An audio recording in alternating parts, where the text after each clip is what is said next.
Mic check, one, two, three. Boom, boom, boom, boom, boom, boom, boom, boom, boom, boom, boom, boom, boom, boom, boom, boom. What's up, guys? Hey, I just want to say thanks for the subs, thanks for the great comments, thanks for the support, thanks for getting involved in this silly little YouTube thing I do. This is a follow-up video to my Dear Rappers reaction from a week ago or so. I just wanted to make sure I was hearing everything as I heard it originally. I watched a lyric video, in fact, this lyric video, just to make sure I was taking it all in and see if perhaps my opinion has changed. Uh, the answer is no. Do I like the track? I really don't. And the reason I don't is because Tom is acting as if rap has somehow changed in its identity in its 30 to 40-year history. And it hasn't. This is a middle-aged dad cliche, but it's a cliche that works for me. There are two types of music. There's good music and there's bad, and that works with every single genre of music. There's good rap and there's bad. And to me, it sounds as if he's kind of throwing shade at rap artists who are expressing themselves in the way that they see fit. And that's what rap is. Rap is a flex. Rap is a boast. Rap is, you know, rap is bragging. And some some rappers are going to express themselves or they're going to boast about the degree to which they use drugs, alcohol, the way they place an emphasis on materialism. The whole started from the bottom, now we're here type thing. Rap simply has not changed in that regard. Yes, there are artists who aspire to something a little bit more intellectual. And then there are those who just want to have a good time and want to talk about having a good time. Perhaps they're expressing themselves in a way that's a distraction from the grind. Yeah.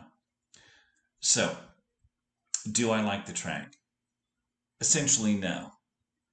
I don't care much for it because it just seems like, again, it just seems a little preachy, and I don't quite understand it, if I'm being honest. I do understand, this concern about people using prescription drugs recreationally.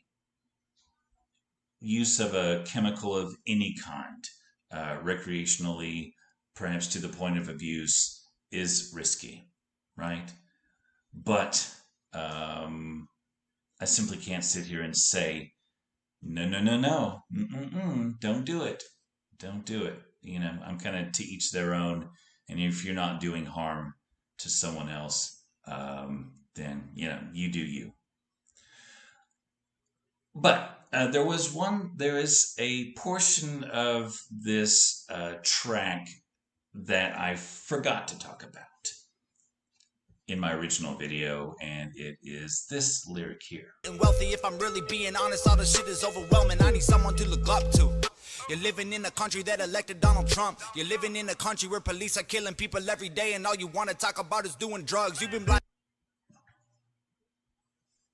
This is an important lyric, and I can certainly see the contrast between wanting to talk about having a good time, having fun, showing you that I've got materialistic goods that most people can't afford.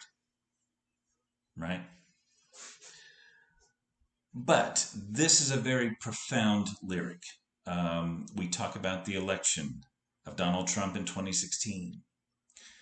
We talk about the killing of unarmed black men by law enforcement when perhaps something less lethal would have been appropriate. And oftentimes that seems to be the case. I live in a town of 10,000 in the wheat fields of North Texas.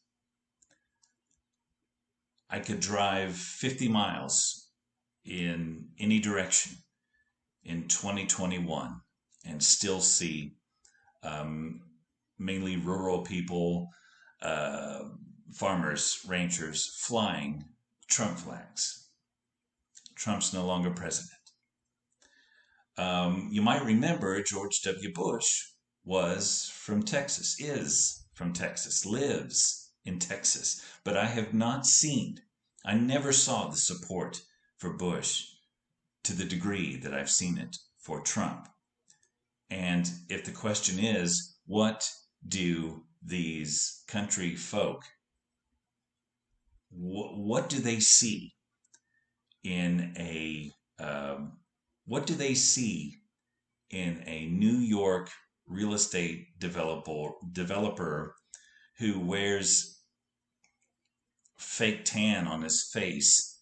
What do they see in him that deserves any kind of reverence or any type of applause? And sometimes it almost borders on worship. And the answer I keep coming back to is like Donald Trump. These people feel as if Barack Obama's presidency was unjustified or illegitimate. And that's a sad reality. You know, in the wake of Donald Trump being president, it makes it even more amazing. It makes it even more amazing that Barack Obama was elected in 2008 and was a two-term president. I was very happy that it was largely my generation that made that happen. But when you look back at the last 4 or 5 years, you're like, holy crap! Obama being elected was pretty damned amazing. And then, of course, we talk about the deeply entrenched systemic racism that has led to this, you know, nearly across the board, whether it be small town Texas or big city New York, this treatment of people of color by law enforcement, largely due to training.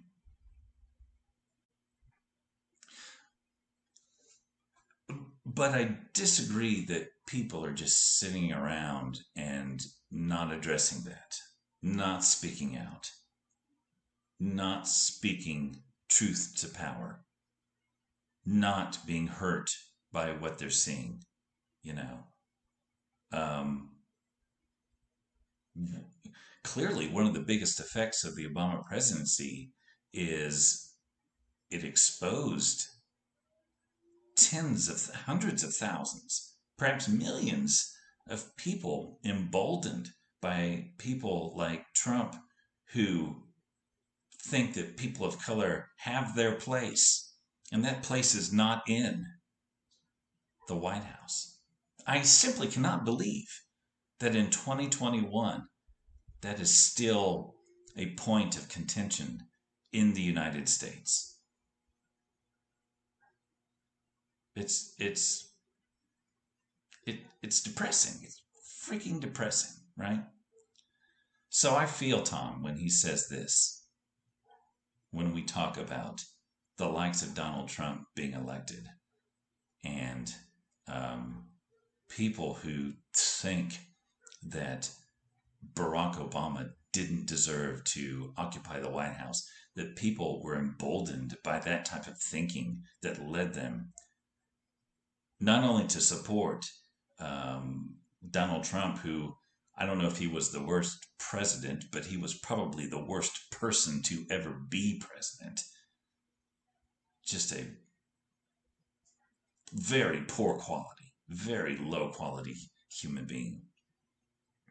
But yeah, but again, rappers weren't being ignorant to this.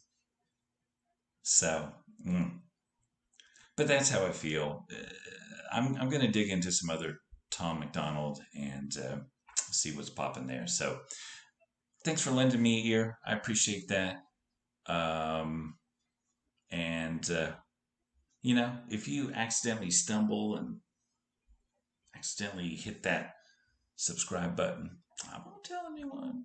All right, y'all. We'll see you on the next one.